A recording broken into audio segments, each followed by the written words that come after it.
Aniya karon sa Sugbo ang puwersa gikan sa United States Navy ug Philippine Navy alang sa joint exercises nga pagahimuon.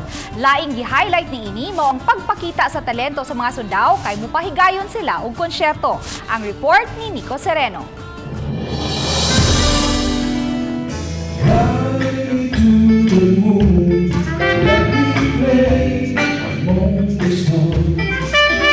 Rehearsal pa lang kini, apan bigay todo na ang performance sa mga sundaong Amerikano ug Pinoy. Ang mga sakop sa US Navy 7th Fleet Band mibiyahe gikan sa ilang katapusang assignment ug pasundayag sa Japan.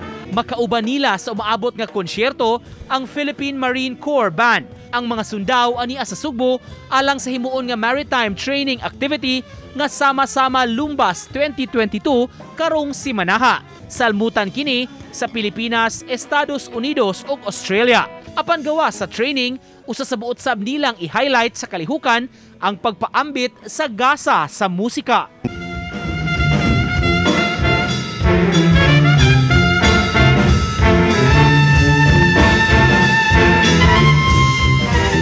Cebu, Philippines, having this wonderful conversation, meeting wonderful new people, and music, and playing trombone, and then my love of country, wanting to contribute to the United States has been fundamental in putting those things together, and here we are.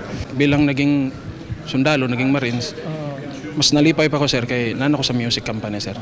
Maihatag na ako, sir, or share na ako sa ibang tao, sir, kung unsa mo ang talent, unsa akong talent. Ang tulo ka adlaw nga performance sa US ug Philippine Band himuon karong petsa 13, 14 ug 15 sa alas 4 sa hapon sa mga dagkong malls sa Cebu City, diha sa Reclamation Area, sud sa Cebu Business Park ug SRP. Gidapit nila ang katawhan nga mutan-aw niini. We haven't been doing this for 2 years, and so this is our first time back in the Philippines to be playing together in Cebu. It's a kind of jazz, kind of funky music that we take. Uban ni Godfrey Rilien, Nico Sereno, Balitang Bisdak.